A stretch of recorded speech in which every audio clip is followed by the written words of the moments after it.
Mungu unastahili kuwa Mungu tu, tutabaki kwenye kiti chako cha enzi, Mfalme. Asante kwa rehema zako ambazo unaendelea kutuonyesha, Mungu. Ingekuwa ni mwanadamu angesema nilikusamehe jana, nitakusamehe na juzi, lakini wewe Mungu unasema unatusamehe kila siku, sababu neema yako ni kwetu, Mungu. Na asante kwa sababu unaendelea kutuelekeza. Bwana, asante, tunakushukuru. Sifa na maabudu ni zako. Hivi tunachapa makofi yetu ya juu. Tunachapa makofi yetu ya juu. Tunachapa makofi yetu ya juu. Kama alama ya maabudu yetu kwa zako zako. Pokea chika na vitabu zetu katika jina la Yesu. Amen. Neema ya Bwana wetu Yesu Kristo, pendo la Mungu Baba na ushirika wa Roho Mtakatifu ukae nasi sote. Amina. Tunaendelea kulibariki jina la Bwana ambaye tena ameweza kutupatia neema ya kuweza tena kusimama mbele ya taifa kubwa kama na hili. Tunasema jina la Bwana libarikiwe. Na kwa siku ya leo, somo ambayo tunakuwa nayo kwa siku ya leo inasema hekima ya kuishi pamoja na watu wengine. Hekima ya kuishi pamoja na watu wengine. Na tutaweza kukamata Biblia zetu, na wale ambao wanakuwa na Biblia wataweza kusimama ili tuweze kumheshimu Mungu, na wale ambao hawana Biblia wataweza kukaa. Tutaweza kufungula Biblia zetu, tutasoma katika kitabu cha Mezali sura yake ya 9, tutaanza kwa verse ya 9 mpaka 10. Mezali 9 inasema, fundisha mwenye hekima naye atazidi kuwa na hekima. Fundisha mwenye haki naye atazidi kuwa na elimu. Woga wa Bwana ni mwanzo wa hekima, na kujua mtakatifu ni ufahamu. Tutaweza pia kukamata kitabu cha Waefeso sura yake ya 5, tutasoma kule verse ya 15. Waefeso sura 5, tutasoma kule verse ya 15 mpaka 17. Basi mwangalie sana namna mnavyotembea, si kama watu wasio na hekima, lakini kama watu wenye hekima, mkikomboa wakati, kwa sababu siku hizi ni za uovu. Kwa hivi msio wajinga, lakini wenye kufahamu mapenzi ya Bwana. Wala msilewe kwa mvinyo, ndani yake ni makelele, lakini mujazwe na Roho. Kwa mwisho tutakamata Wakolosai sura yake ya 4, tutasoma ile verse yake ya 5 na ya 6. Wakolosai sura yake ya 4, tutasoma ile verse ya 5 na ya 6. Tembeeni kwa hekima mbele yao walio nje, mkikomboa wakati.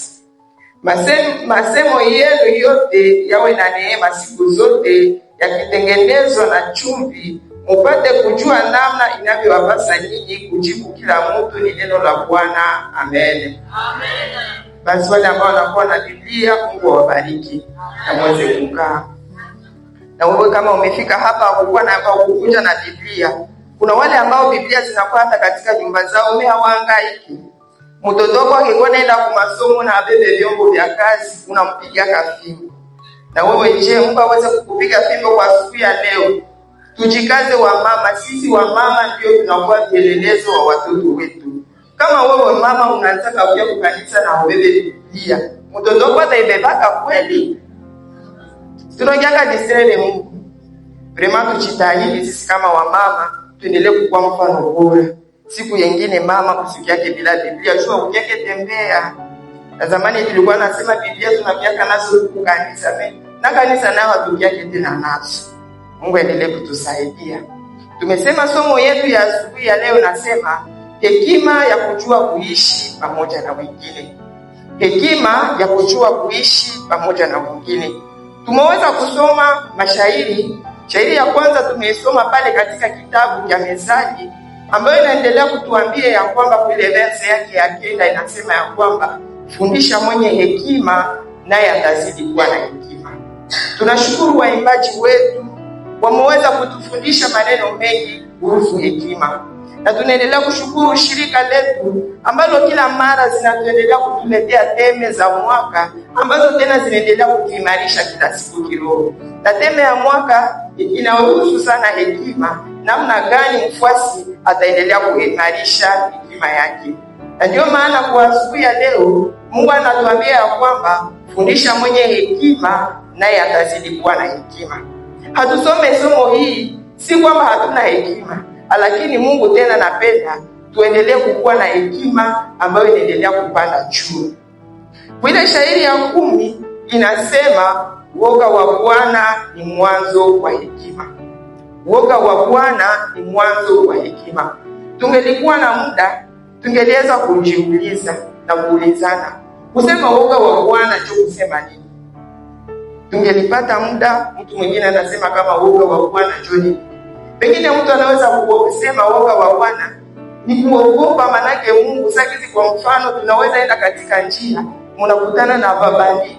Mtu si anaogopaka, sote wanasema kama raba hapo sema anataka kutuua. Lakini kusema woga wa Bwana sio kusema tunaogopa Mungu kama atatuua, hapana. Kusema woga wa Bwana ni kuonesha ile heshima ambayo tunakuwa nayo mbele za Mungu.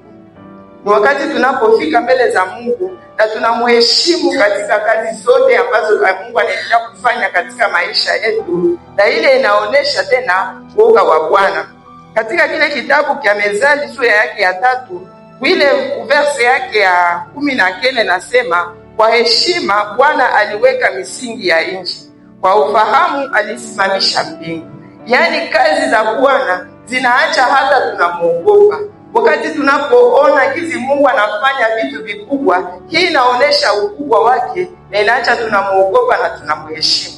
Tutaweza kupana tu mfano. Wakati tunakuwa na maji, tunaweza kamata maji tunaimwaga pale kwenye udongo. Ile maji tutafika pale, ile maji yote imeshaishia udongo. Lakini bahari ambayo tunakuwa nayo, mara inakuwa yule ya majiwe, nyingine zinakuwa juu ya mchanga, lakini ile maji hakuna siku yenye itazamaka ile mchanga. Ile yote inaonesha ukubwa wa Bwana, na ile inaacha tunaendelea kumheshimu Mungu na kuendelea tena kumrudishia utukufu. Kuogopa Bwana ni kutii sheria zake, ni kutii maagizo yake na amri zake. Kutii, wakati tunasema kutii, ni wakati unafanya kile ambacho wanakuambia uweze kukifanya na hautafanya kile ambacho Mungu amekukataza kukifanya. Ni pale ambapo utaweza kuwa na kutii. Na wakati unapotii ni pale unaendelea kuogopa Bwana. Jambo lingine ambalo tutaweza kusema kuogopa Bwana ni wakati tunaendelea kuishi mbele za Bwana katika haki na tunaendelea tena kufanya mapenzi yake ambayo anaendelea kutaka tuweze kuifanya katika maisha yetu. Na katika ile verse tu ya 10 waliweza kutuambia ya kwamba woga wa Bwana ni mwanzo wa hekima. Na hekima hii tumeisema siku nyingi, tumesema ni teme ya mwaka mzima, lakini tutaweza tena kusema kama mtu mwenyewe iko na hekima ni mtu ambaye anakuwa namna gani. Mtu mwenye hekima ni mtu ambaye anajua kufanya uchaguzi mzuri. Wakati tunapoendelea kuishi, kila siku tunaishi tukiweza kuchagua. Na wakati mtu anafanya uchaguzi mzuri, ni pale ule mtu anaonekana kama yuko na hekima. Yaani maandiko matakatifu nasema katika kitabu cha Kumbukumbu la Torati nasema, nimeweka mbele yako uzima na mauti. Chagua uzima upate kuishi. Yaani wakati unapochagua Kristo aingie katika maisha yako, pale umekuwa na hekima ya kuweza kufanya uchaguzi mzuri. Mtu ambaye anakuwa na hekima ni ule ambaye anafanya uamuzi mzuri. Waimbaji wetu wametuimbia ya kwamba Solomono alikuwa mfalme ambaye alikuwa na hekima na aliweza kufanya uamuzi mzuri. Wakati wale wanawake wawili waliweza kufika mbele zake, aliweza kupata ile namna ya kuweza kuamua kwa sababu alikuwa na hekima. Yaani mtu ambaye anakuwa na hekima ni yule ambaye anafanya uamuzi mzuri. Mtu ambaye anakuwa na hekima ni mtu ambaye anatenda kitu baada ya kuchunguza vizuri. Yaani afanyake vitu na haya waza vizuri. Ndio kwa maana tunaitwa kuendelea kuwa na hekima ili Mungu aendelee kutusaidia tuendelee kufanya uchaguzi mzuri, tuendelee kuamua mzuri na kufanya vitu ambavyo vitaendelea tena kusaidia tusiingie katika mambo ambayo haitampendeza Mungu. Pia tumeweza kusoma katika kitabu cha Waefeso, na pale wametuambia kwamba tuangalie sana namna tunavyotembea. Wakati tunaishi ni lazima tuendelee kuangalia sana namna tunavyotembea. Katika dunia hii kumejaa mambo mengi, lakini Mungu aendelee kutusaidia tuangalie sana namna tunavyotembea. Si kama watu wasio na hekima, lakini kama watu wanaokuwa na hekima, tukikomboa wakati, kwa sababu siku hizi ni za uovu. Yaani kila siku wakati unapotembea, endelea kuangalia namna unavyotembea. Usiige watu wa dunia hii, kwa sababu ukienda na hauko naangalia kwenye uko unaenda, utaweza kufanya nini? Utaenda angukia mshimo. Na maandiko matakatifu nasema katika kitabu cha Zaburi ile ya 119, ile verse yake ya 105 nasema, neno lako ni taa na nuru kwa njia zangu. Yaani ni neno la Bwana ambalo linaendelea kutusaidia kutuangazia namna tunavyoweza kutembea katika maisha yetu. Kama hatutakuwa na neno la Mungu ndani ya maisha yetu, tutaweza kutembea, lakini tutatembea vibaya na tutaweza hata kwenda kuangukia katika shimo. Lakini Mungu endelee kutusaidia wakati tunapoendelea kuangalia namna tunavyotembea. Ni neno la Bwana ambalo Mungu ametupatia ili liendelee kutuangazia siku kwa siku. Ndio kwa maana kila siku tunafika tena tuendelee kusikia neno la Mungu ambalo tena litaendelea kutusaidia katika maisha yetu. Kitu kingine wanatuambia kwamba ni lazima tuweze kukomboa wakati, kwa sababu siku hizi ni za uovu. Hakika tuendelee kukomboa wakati. Siku hizi ni siku za uovu. Mtu akiwaza kama anakuwa na siku nyingi, atakuwa na mereve. Lakini kila siku tukuwe na tujiweka tayari na kusema kwamba saa ni saa Bwana anaweza kukuja. Ndio kwa maana tunaitwa kuendelea kujitakasa. Pia walisema ya kwamba tusiweze kulewa kwa mvinyo, lakini tuweze kujazwa na Roho. Yaani mtu ambaye anakuwa na hekima ni yule ambaye anajazwa na Roho wa Bwana. Mtu ambaye anakuwa na hekima ni mtu ambaye anakomboa wakati. Mtu ambaye anakuwa na hekima ni mtu ambaye anafanya mapenzi ya Bwana. Mungu endelee kutusaidia tuendelee kufanya mapenzi ya Bwana katika maisha yetu. Pia tena waliweza kukazia kile kitu katika Wakolosai. Tena wanatuambia tutembee na hekima mbele ya watu walio nje. Yaani wakati tunaishi maisha yetu tunaitwa kutembea na hekima mahali pote. Katika kazi zetu tuwe na hekima. Kanisani tuwe na hekima. Sokoni tuwe na hekima. Katika jamaa tuwe na hekima. Katika kwaya tuwe na hekima. Yaani mahali pote Mungu anatuita tutembee na hekima mbele ya watu wanaokuwa nje. Kwa sababu sisi tuko taa ya ulimwengu. Wakati tunapotembea na hekima, ni pale ambapo tutaweza hata kuvutia watu wengine ili waje kwa Kristo, kwa sababu ni Kristo ambaye anaendelea kutupatia hekima. Na katika somo letu, shabaha ya somo letu, Mungu aendelee kutusaidia kwa siku ya leo. Tumesema tufundishe mwenye hekima na atazidi kuwa na hekima. Acha Mungu aendelee kukusaidia tena kwa siku ya leo, upate hata neno moja ambayo tena itaweza kukuongezea hekima katika maisha yako. Katika somo letu tutaweza kugusia mambo matatu. Jambo la kwanza ambalo tutaweza kuligusia, tutaweza kuona nguzo za kujenga hekima. Tutaweza kuona nguzo za kujenga hekima. Pia kwa jambo la pili tutaweza kuona wale waliotembea na hekima katika hali mbalimbali za maisha. Na kwa mwisho tutaweza kuona mambo inayotusaidia kuimarisha hekima. Bila kuchelewa tutaenda kwenye jambo letu la kwanza ya kuonesha nguzo ambazo zinajenga hekima. Nguzo ni zile ambazo tunaweza kusema hii nyumba, lakini hii nyumba inakuwa na manguzo mapilia ambazo zinakamatisha. Na wakati tunaposema nguzo za kujenga hekima, ni ile ambayo inaendelea kusimamisha hekima katika maisha yetu.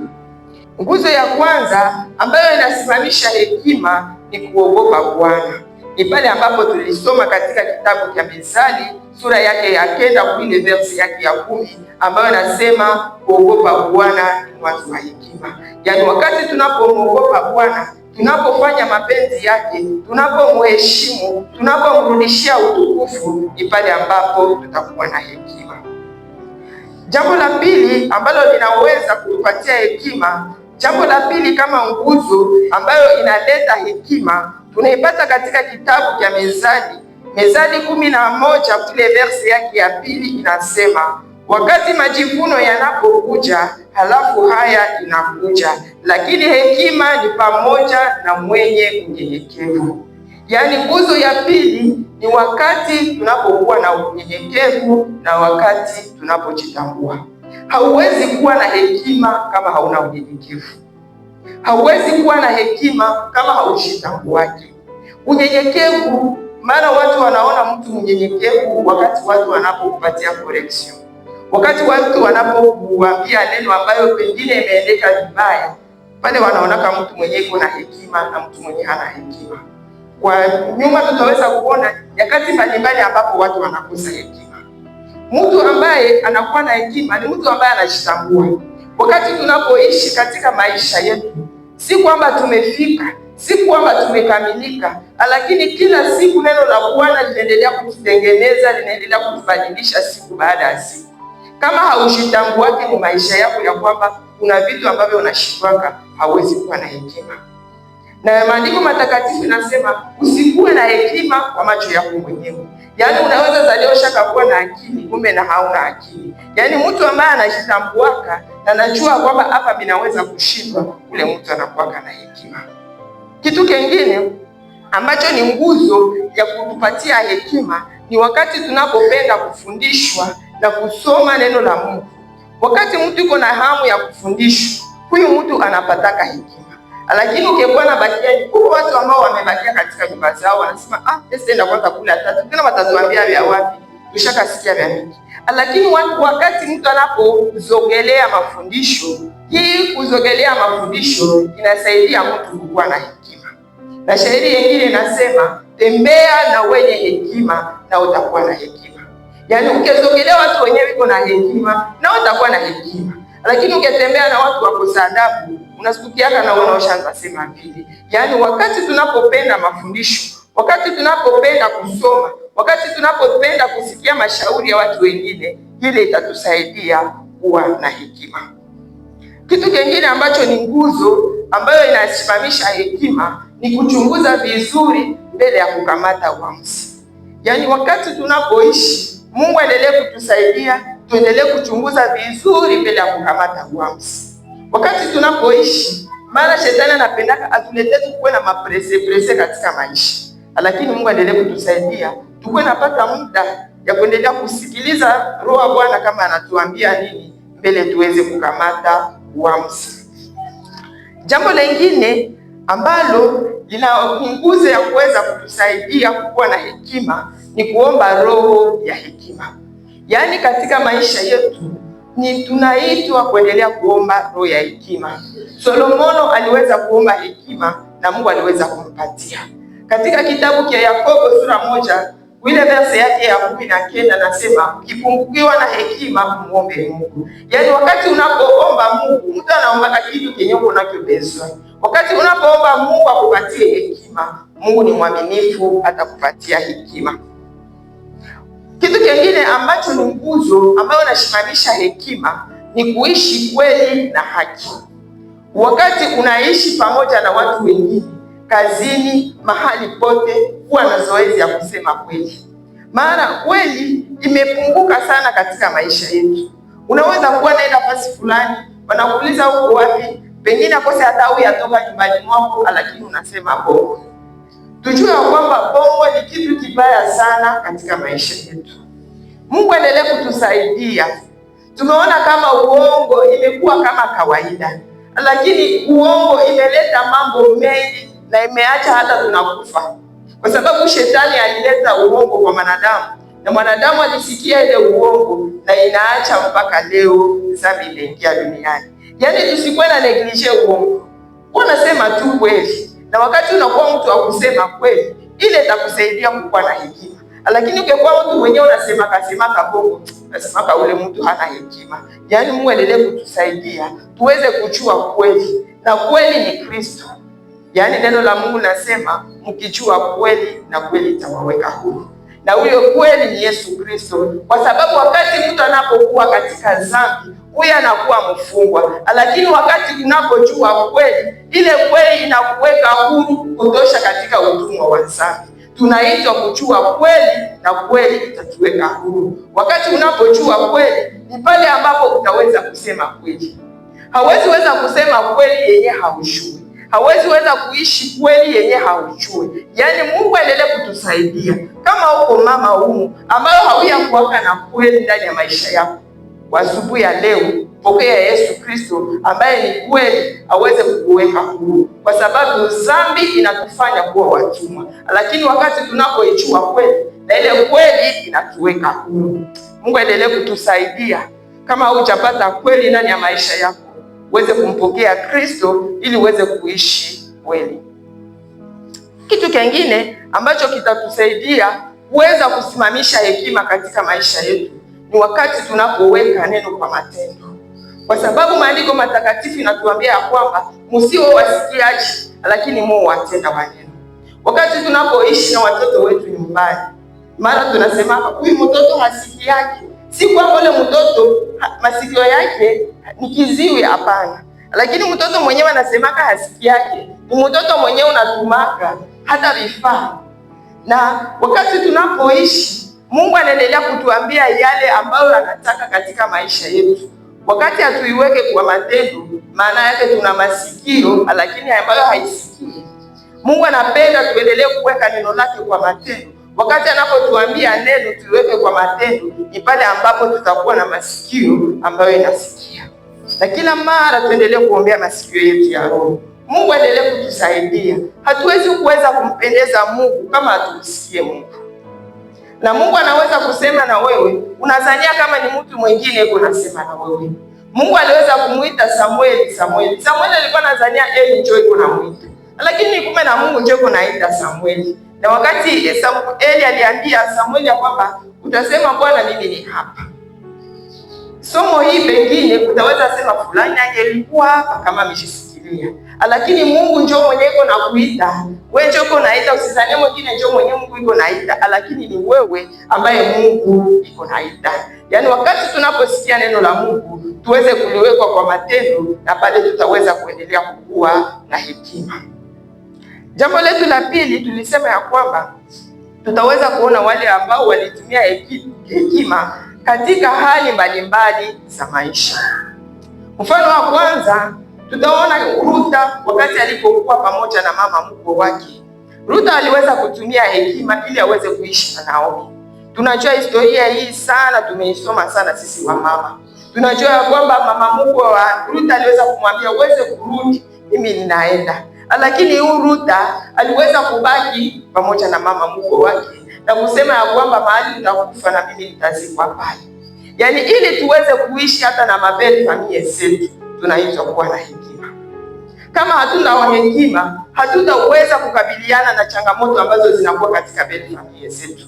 Katika jamaa zetu tunazaliwa na ndugu zetu, mara inaweza shindikana watu waishi na salama. Lakini kwa sababu unakuwa na hekima, itakusaidia hata uweze kuishi na watu ambao haukuzaliwa pamoja nao. Yaani huyu Rutha anakuwa mfano wa kutuonesha, ingawa watu wanaweza kukuzogesha kwamba wewe uzogee urudie kule, lakini kama unakuwa na hekima, utaweza kujua kuweza kuishi pamoja na watu wengine. Mfano mwingine ni mfano ya Abigaili. Abigaili tunajua pia historia yake. Alikuwa na mume mkaidi, lakini mama huyu alitumia hekima ili aweze kuokoa jamaa lake. Na alitumia pia hekima ya kuweza kujua na wakati atakapomwambia mume wake yale ambayo yalitokea. Yaani Mungu aendelee kutusaidia ili tuweze kuishi na waume wetu. Mungu aendelee kutupatia hekima. Kwa sababu kila ndoa inakuwa na changamoto zake. Kila ndoa inakuwa na changamoto zake. Lakini tofauti ni namna gani utatatua ile changamoto. Inaweza kufika mwi ndoa na inafika na mwi nyingine. Utofauti ni namna yenyewe utatatua ile shida. Yaani Mungu aendelee kutusaidia. Ingawa shida inaweza fika katika ndoa zetu, Mungu atupatie hekima namna gani tutaendelea kutatua na kuishi na waume wetu. Pengine anakuwa na udhaifu huu, pengine anakuwa na udhaifu ule, lakini kwa sababu ya hekima Mungu atatusaidia tuweze kuishi pamoja nao. Hakika mifano ni mengi ya wale ambao walitutangulia ambao walikuwa na hekima. Waimbaji wameimba Solomoni. Danieli pia naye alikuwa na hekima. Wakati mfalme alipopata ndoto, alikosa tafsiri yake. Lakini Danieli alienda kumwomba Mungu na Mungu akimpatia hekima ya kuweza kutafsiri ile ndoto ya mfalme. Yaani Mungu aendelee kutusaidia ili tuweze kutafsiri ndoto mbalimbali. Ndoto sio tu ile yenyewe unalala unalota, lakini na projet yako ni ndoto. Wakati unapotumika una mipangilio fulani. Ile ni ndoto ambayo unahitaji kuweza kutafsiri na uweze kufahamu. Lakini utaweza kuiweza wakati Mungu anakupatia hekima. Tunaambia huyu, mbona mara moja mtashacheza bila hekima? Yaani wakati tunapokuwa katika sherehe mbalimbali, Mungu atupatie hekima. Mungu atusaidie tusiweze kukosa hekima. Wakati mwingine ambapo tunakosa hekima ni wakati wa huzuni. Wakati tunapoenda kuvilio, ni sisi wa mama tunekalaka chini katika nyumba. Lakini wakati watu wanaliaka, kuna watu wengi wanaliaka bila hekima. Unaona mtu analia, iko anasema maneno, mpaka na nyewe mlilia pale mnasema mbona huyu iko nalia namna gani? Mungu aendelee kutusaidia. Tuko wageni na wasafiri. Kila siku tunapata vilio, lakini wakati unapopata kilio, Mungu akupatia hekima, ulie na hekima. Kwa sababu kuko watu wanasema kama neno, unasema sasa huyu iko na shoka kama iko karibu na watu wala. Yaani wakati unapopata shida, uendelee kuomba Mungu akusaidie usikose hekima. Kwa sababu watu wanakoka na liko na kuangalia na liko na kushangalia. Wakati unapopata shida, ushiombee Mungu, nisaidie unipatie hekima. Kama katika jamaa kuna kwa maprobleme, kama ni warafiki wamesema maneno, haiko pale saa kulia njoko ya kwanza nisemea. Watu wanakuwa na liko na shangalia Mungu, unakosa hekima na mkulia. Kuna wakati ambapo watu wanakosa hekima, ni wakati ya vikao. Katika makwaya, katika makamati, watu wanakosaka hekima. Mtu anaweza kosa hekima wakati unapendaka tu yako tuchu watu waendee. Kama watu hawaendee kuvyako, manaki watu hawatafanya kitu. Donc ile tunaomba nakosa hekima. Katika kitabu cha Yakobo sura 3, ile verse yake ya 17 inasema mtu mwenye hekima anasikiliza maneno ya watu. Yaani usiwaze kuwa na hekima kwa ajili yako mwenyewe. Hekima ni pia ni kusikiliza kama wengine wanasema nini. Watu wanakosaka hekima na mumarenio za mariaji. Watoto wengi wanavunjika moyo wakati ya marenio. Akose unaendaka elekeza mtoto, lakini unasema neno ya kabambi yapata, mtoto na hata isahau haka. Mimi niko mwalimu wa wachumba. Lakini wachumba wengi unajazi ya sema kule papa leki. Vraiment sio kama ndamsamea. Aliki asema neno za kunivunja moyo. Vraiment tushikaze, tukwe nasema na hekima. Kama utaelekeza mtoto, kila mtoto anapendaka ndoa yake iwe ya pia sisi yake. Lakini kama utamuonya, muonye na hekima. Unaweza sema neno inazimisha vyote vyenye ushakafanya ndani ya maisha ya ule mtoto. Yaani wakati tunapokuwa katika vikao mbalimbali, vikao vya kwaya, vikao vya kamati ya wamama, katika vikao vya jamaa, katika vikao vya kanisa, maasamble za kanisa, watu wanakosaka hekima. Mungu aendelee kutusaidia, tuendelee kuwa na hekima. Wakati mwingine ambapo tunakosa hekima ni wakati unapoonya mtu. Watu wengi hata kanisani unaweza ona na mchungaji anaonyea mtu hapa kwa madhabahu. Au mama kiongozi pale anaonyea mtu na ile ni kukosa hekima. Mungu aendelee kutusaidia. Sisi wa mama tunakuwa na watoto. Mungu ametupatia mamlaka juu ya wale watoto. Lakini kuna wakati na sisi wa mama tunakosa hekima mbele ya watoto wetu. Mtoto amefanya makosa, mara mona muhamakia mbele ya marafiki yake, unamlamakia mbele ya wadogo wake. Mara mwana anakosa kama afanye nini. Na mizozo nyingi zinakuwa hata katika ndoa zetu. Ni wakati mtu anapopenda akuonye, kama ni baba anapenda akuonye mbele ya watoto. Na unasema vrema, huyo anaweza niambia hivi, unapenda ushidefendre, najua kwenye fuje nazi. Lakini tukionyana kwa upendo, hii itaacha mtu anasikia. Lakini wakati unapoonya mtu bila hekima, na ile ambayo unamwambia hataweza tena kuisikia kwa sababu umeisema bila hekima. Kitu kingine ambacho kinaonekana wakati watu wanapokosa hekima ni wakati Mungu anakubariki. Hizi siku mtandao imekuja, lakini mtandao unapitaka vitu vyake. Kama mtu iko na maprobleme unajijuaka kwa mtandao. Kama mtu wa Mungu alimubariki unajijuaka kwa mtandao. Mtandao ni mzuri, lakini tuchunguze sana yale ambayo tunaweka kwenye mtandao. Akose Mungu amekubariki, sijue na kitu fulani, mara moja unapenda dunia yote ishuru. Akose Mungu umetoka na bwanako mnenda tembea, unapenda watu wote waishuru. Huko wenyewe wiko napigiwa manguvu. Sasa wakati unaposhitangaza sana, unakuwa na uko unajiletea maprobleme za mingi sana. Ninawapatia tu mfano, ukitoka na lika yako ya pati ya kabani umeuza mzungu. Kisha unaenda nalo hivi. Wangapi watakusemesha? Si ni watu wa mingi. Na wakusema anashoneshaka. Mungu aendelee kutusaidia. Kenye kinakuletea furaha kifanye siri. Juu watu wanapendaka tu na tuko nalia. Watu wapendake na tuko na furaha na tuko na cheka. Unaweza zania mtu iko na kufurahia, mimi mwenyewe na kulia mimi. Yaani kitu ambacho kinakuletea furaha, shukuru Mungu na usikioneshe watu. Unapokuwa na waonesha juu afanye nini? Njoo wanasemaga mkinanda sio kuharishi. Ile kuharishi yenyewe tushakuwa nayo ya kuigaiga. Itatuletea maprobleme. Brema Mungu aendelee kutusaidia sana. Kuna wale ambao wako natufuata kwa mtandao. Kuna wale ambao wako natufuata kwa YouTube na wengine wanatufuata kwenye radio. Mungu aendelee kutusaidia sisi wa mama vijana. Umepata uchumba, mumefanya ndoa, akose mumetoka, akose mnakaa na mume wako msalo, Mungu akose mko mapenzi, unapenda watu wote washue. Muile telefone yako, Mungu na wadui wako, Mungu mkwe yako, Mungu mkwe yako, Mungu wachungaji, wote wanaona kama wenyewe unataka kusati. Vraiment Mungu aendelee kutusaidia. Mungu anapotubariki, tuangalie tusiweze kukosa hekima. Tuweze kufurahi vizuri, lakini usikose hekima wakati Mungu anapokubariki.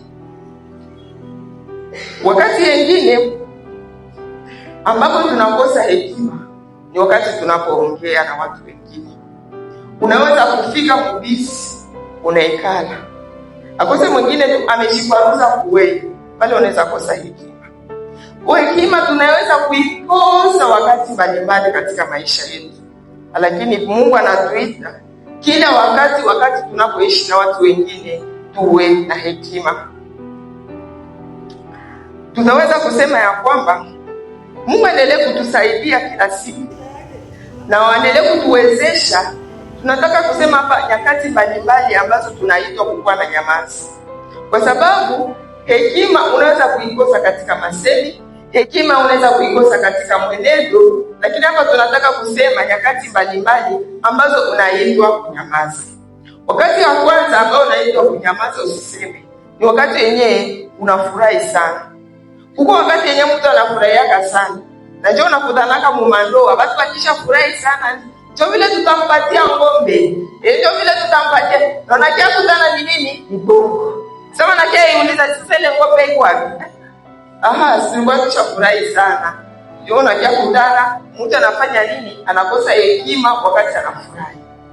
Kuna kwa katika maandiko matakatifu, kuna wafalme ambao walifurahi. Mara moja mtu anaanza sema maneno, hata na nusu ya ufalme wangu nitakupatia. Sasa ule mtu na ufalme pia nipatia nusu ya ufalme. Yaani Mungu anaendelea kutusaidia. Sasa unafurahi sana. Ujiazari usisemeseme maneno. Juu unasikiaga ushasema vitu vyenye hautawezaka kuyaanzia. Humu tunakuwa na vijana. Kuna wale ambao hawajafunga ndoa zao. Wakati unapopenda msichana, usianze furahi sana na kuanza kumpatia mapromesi zenye hautanianza. Mandoa nyingi zimebomoka kwa sababu umepatia mtu mapromesi, ile mapenzi, unampatia mapromesi, enda kupepaka na bulaya, na kufanyiziaka hivi. Unafurahi sana, unaanza sema venye hautatimiza. Sasa wakati unapofikisha msichana wa watu, wakati anapofika na kukutana haiko ndio venye alikuwa anasema. mara moja anafanya nini? Anakuwa desi, anasema najua kunyumba gani. Lakini kama umependa Mungu akupatie hekima ujue nini utasema. Kwa sababu watu wengi wanapataka maahadi na hawatazitimiza kwa sababu ya furaha. Wakati wengine ya kunyamaza ni wakati ambapo unasirika. Neno la Bwana linasema ukisirika jua lisishuke na hauyakuwa vizuri. Tuko wanadamu tunasirika, lakini wakati unaposirika usiseme maneno. Unaenda stukia ushasema neno, wanakurudilia mwele neno, unakosa kama utasema nini. Wewe tu ulisema hivi. Wewe tu ulisema, unakosa kama utasema nini. Tunaosha kisema. Yaani Mungu anaendelea kutusaidia wakati tunaposirika tunyamaze. Unastukiaka ushasema neno yenyewe hautarudiaka. Kuna wakati pengine mtu amekukwaza. Kuna wakati yenyewe mtu anaendelea sema maneno anapenda na usikie. Unanyamaza, mtu anasema kuiko mzima wala haiko mzima. Na wakati unaponyamaza anakosaka kama atakwenda kwa hai. Wanasemaka katika maandiko matakatifu nasema hata mpumbavu anaponyamaza anaonekana kama yule hekima. Ndio kwa maana tunaomba kila siku katika kitabu kile cha Zaburi za 41 nasema kwamba Mungu niwekee mlinzi kwenye midomo yangu. Yaani tunaitwa kuendelea kuomba Mungu atuwekee mlinzi midomo yetu. Yaani wakati unapokuwa na kitu ambacho kinaweza kukufirikisha, Mungu akupatie hekima uweze kunyamaza. Katika maisha yetu, Mungu endelee kutusaidia tuendelee kunyamaza wakati yenyewe tunaitwa kunyamaza na kusema wakati ambapo tunaitwa kusema. Na maandiko matakatifu yanatuambia kwamba tuwe wepesi kwa kusikia, lakini tusiwe wepesi kwa kusema. Yaani tunaweza sikia vitu vya mingi vinapita huko, lakini haiko vyote ndio vyenyewe utasemaka. Wewe wenyewe unasikiaka, nasema hiki nakio sitakisema. Na mwenyewe atakuwezesha ni roho ya Bwana. Unaweza kwa hata na Mungu unazungumza na mtu. Mtu anakuambia hiki na unasema hiki. Hampatane katika masemo. Roho Mtakatifu anakuambiaka nyamaza. Na wakati unaponyamaza, hata kama fusho litakaanza kuwa, unaona tu na fusho inafanya nini? Inaishi. Katika ndoa watu wengi wanagombana kwa sababu mara hawasikiake roho. Roho anakuambiaka pale usishindie kunyamaza. Na wakati unaponyamaza, unakuta na probleme inafanya nini? Inaishi. Lakini sisi wanadamu tunapendaka kujidefend. Tunapenda hapana, vilikuwa na hivi na vingekuwa hapana. Kuna wakati ambapo unaitwa kunyamaza, Mungu anatendaka kazi. Ile ni wakati mbalimbali, zinaweza kuwa nyakati nyingi, lakini kwa sababu ya muda tutaweza kuishia pale. Tunaenda kwa jambo letu la mwisho, mambo inayotusaidia kuweza kukumalisha hekima yetu. Jambo letu la kwanza ambalo tutaweza kusema ya kwamba tunakumalisha hekima ni kutii neno la Mungu. Tumesema pale mbele ya kwamba utii ni wakati yenyewe unafanya kile ambacho Mungu anakuambia na usifanye kile ambacho Mungu hakuambia.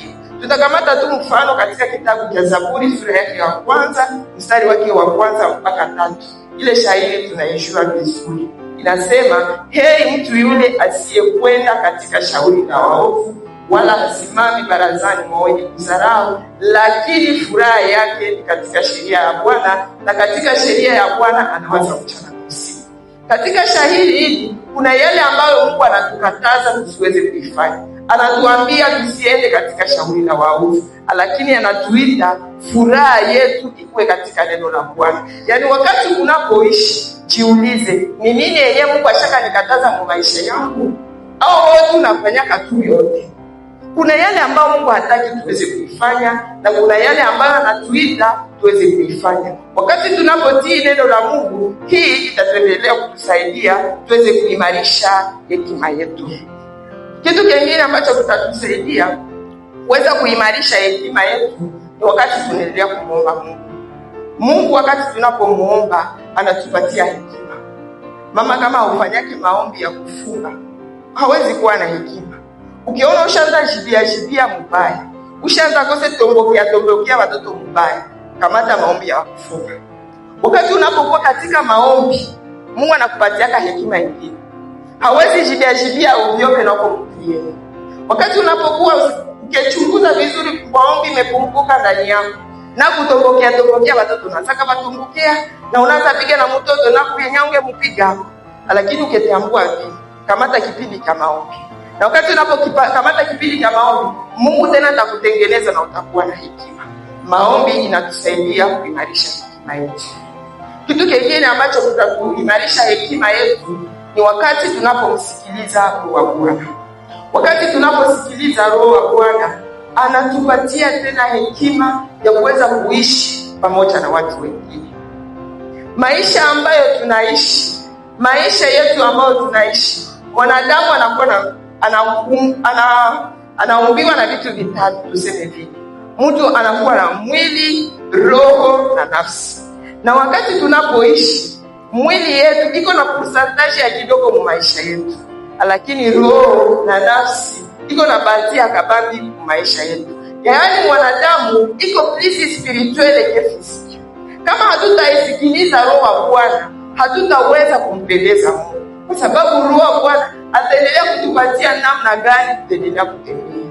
Na neno la Bwana linatuambia, tembeeni kwa Roho wala hamtatimiza tamaa za mwili. Yaani wakati tunapokubali kuongozwa na Roho Mtakatifu wa Bwana, ataendelea kutupatia namna gani tutaendelea kutembea katika maisha yetu. Roho wa Bwana atatupatia mipaka katika maisha yetu. Maana tunaombaka Mungu alaaniwe anayevuka mipaka. Alaaniwe anayevuka mipaka. Mungu nipanulie mipaka yao. Unajua kama mipaka ni nini? Si mipaka tunajua watu washaka kuvuka mipaka hapa badani. Sababu naosha kuvuka mipaka ya watu. Maisha ya Ukristo Mungu anatupatia mipaka. Kuna vitu ambavyo siwezi kufanya kwa sababu Roho ananiambia kile wewe hawezi kufanya. Kama wewe maisha yako ukingali na kulaka vyote, ukingali na balaka vyote, ukingali na faaka vyote, usiokose Roho yako naye. Lakini Mungu anatupanuliaka mipaka. Wakati mipaka haiko kusema sema parcele tuiongeze ikuwe ya kabati. Mipaka wakati kunapozogea karibu na Mungu, anakupanuliaka mipaka. Anakuambiaka na hiki hawezi kifanya, na hiki hawezi kifanya kwa sababu ni Roho wa Bwana anatutengeneza. Na Mungu anatuambia tusifanane na dunia hii. Hatuitwa kufanana na dunia, hatuitwa kuiga kila kitu, lakini tuendelee kusikia Roho wa Bwana kama anatuambia. Kama Roho anaanza kukataza kitu, ujiulize, eske niliokokaka? Eske niko na Roho wa Bwana? Kwa sababu Roho unaweza kupata umeokoka, lakini kama hautii Roho wa Bwana anakuambiaka, kama hautii ananyamaza. Jono naka mtu aliokokaka kuna miaka na miaka, aseme imeisha kafa venta mokisi. Na unapomuona hakukwake mabadiliko. Lakini wakati tunapomsikiliza Roho, anapokuambia hiki anakukataza hiki. Wakati unapotii anakuelekeza tena. Wakati unapotii anahatua na wewe tena. Wakati unapotii na njoo vile mtu anaendaka iko nafanya nini? Iko na kumara. Sasa tunaishi na watoto wetu. Mtoto anaweza kiachezea hapa unamkataza. Sana halifanye tena unasema mtoto ashaanza kumana. Yaani na sisi katika maisha yetu, wakati Roho wa Bwana anatukataza kitu, tutii na ni pale ataendelea tena kutusaidia na tunaendelea kukomaa siku kwa siku katika maisha yetu. Mungu aendelee kutusaidia katika maisha yetu. Tuendelee kukumalisha hekima katika maisha yetu. Kwa kumaliza tutaweza kumaliza katika hii shairi ya Mithali. Mithali sura yake ya 3 na ile verse yake ya 7. Mithali sura yake ya 3 inasema hivi vile verse yake ya 7, usiwe na hekima kwa macho yako mwenyewe, ogopa Bwana na kuacha uovu. Yaani usiwaze kama ushakuwa na hekima kwa macho yako mwenyewe, lakini tunaitwa kuendelea kuogopa Bwana na Mungu ataendelea kutuongezea hekima na Mungu abariki neno lake. Amen.